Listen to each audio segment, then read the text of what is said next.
Bismillahirrahmanirrahim.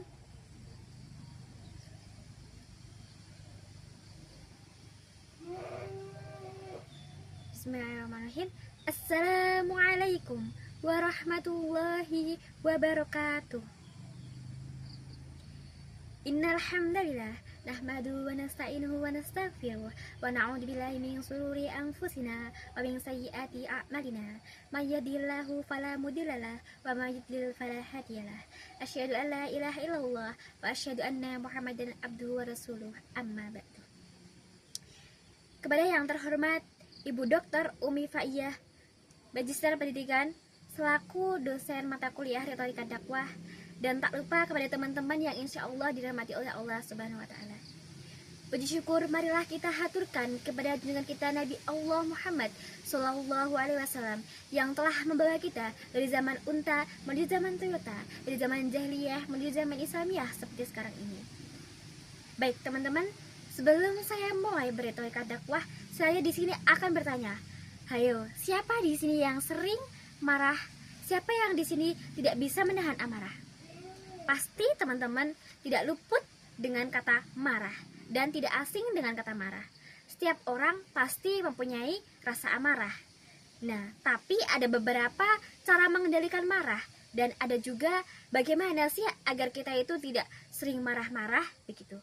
Di sini saya akan menjelaskan terkait dengan marah adalah larangan dalam Islam. Sebelumnya saya akan bacakan terlebih dahulu.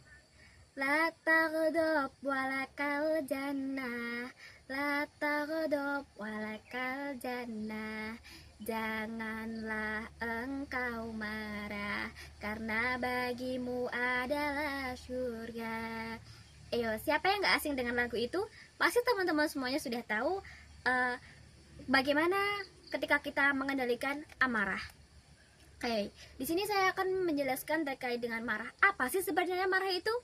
Marah itu perbuatan dari godop atau bisa juga perbuatan bisikan dari syaitan. Ketika kita marah, semua tidak bisa kita kendalikan.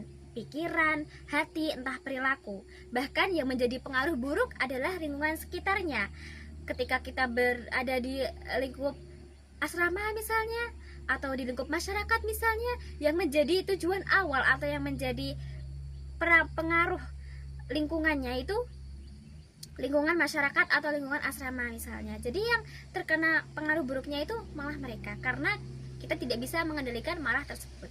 Oke, di sini saya akan menjelaskan terkait dengan apa saja sih ketika kita marah itu yang dikendalikan gitu. Nah, di sini ketika kita marah itu yang pertama kita berzikir. Berzikirnya apa? A'udzubillahi minasyaitonirrajim.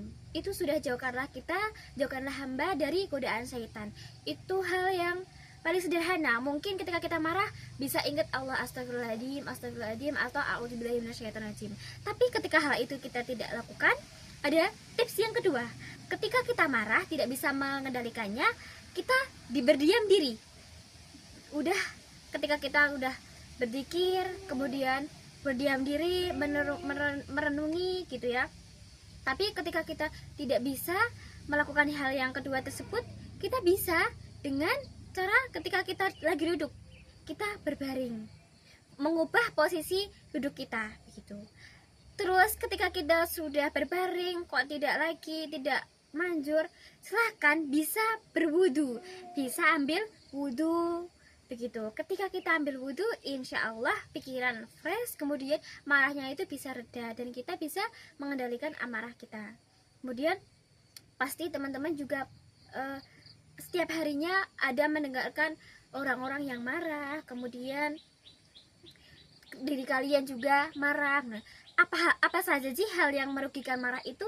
Yang pertama, ketika marah lebih dari 40 hari atau cuma 2 minggu atau 1 minggu aja sih sama temennya ketika marah, itu apa saja hal yang merugikan? Yang pertama, ibadahnya itu tidak diterima oleh Allah Subhanahu wa Ta'ala. Karena apa? Karena ketika kita marah atau ketika kita mempunyai rasa jengkel sama temannya atau sama saudaranya atau sama lingkungan sekitarnya gitu, orang yang ada lingkungan sekitarnya itu memutus tali silaturahmi. sehingga ibadah kita itu sia-sia. Kita melakukan ibadah selama 40 hari tidak diterima. Karena apa? Karena kita masih marah, begitu. Lah bagaimana sih caranya biar kita nggak marah? Misalnya kita mempunyai apa salah pada seseorang, ya alangkah baiknya kita minta maaf terlebih dahulu. Nggak usah menunggu teman atau menunggu orang lain yang salah tersebut. Jadi ketika kita melakukan kesalahan itu tidak usah menunggu orang lain meminta maaf, tapi kita dulu nggak apa-apa meskipun kita tidak salah, begitu. Itu alangkah baiknya. Biar apa? Biar ibadah kita itu diterima dan tidak sia-sia. Kemudian yang kedua, itu kita sia-sia juga terkait dengan lingkungan sekitarnya. Padahal lingkungan sekitar tidak salah apapun, tidak tahu masalah kita, tapi kenapa kita ikut diemin? Kenapa kita menumpahkan amarahnya kepada lingkungan sekitar? Itu tidak baik. Jadi itu sangat merugikan sekali ya teman-teman. Karena apa? Karena marah itu benar-benar perbuatan dari syaitan yang muncul gitu. Kemudian saya berpesan kepada teman-teman, ketika marah bisa berzikir, bisa diam, bisa mengubah posisi ketika duduk menjadi berbaring, bisa ambil wudhu, begitupun seterusnya, atau bisa baca Al-Quran. Banyak tips-tips yang mengendalikan amarah, tergantung diri kita itu bagaimana caranya mengendalikan amarah, begitu. Mungkin itu saja, dan saya berpesan juga kepada teman-teman, jangan sering marah-marah ya, karena marah-marah adalah perbuatan yang tidak baik, perbuatan yang tercela. Kesimpulannya dari saya, marah itu adalah perbuatan yang berasal dari setan. Kemudian kita sendiri semoga bisa mengendalikan amarah tersebut dengan beberapa tips yang tadi saya sampaikan. Dan ada juga ayat Al-Quran, ada juga hadis, la taghdab, janganlah marah karena bagimu adalah surga. Siapa yang nggak mau, ayo siapa yang nggak mau masuk surga, gitu kan, gitu. Itu kuncinya hal yang sederhana. Ketika kita mau masuk surga, janganlah sering marah-marah. Terus juga ada pepatah, kalau cepat marah-marah itu cepat mukanya jadi tua, kayak gitu ya. Mungkin dari teman-teman bisa mengambil kesimpulan yang tadi saya sampaikan. Kurang lebihnya saya mohon maaf, semoga bermanfaat. Ungdurman kola walatang durman kola. Lihatlah apa yang disampaikan, jangan siapa yang menyampaikan. Nun wal qalam bima yasturun fastabiqul khairat. Wassalamualaikum warahmatullahi wabarakatuh.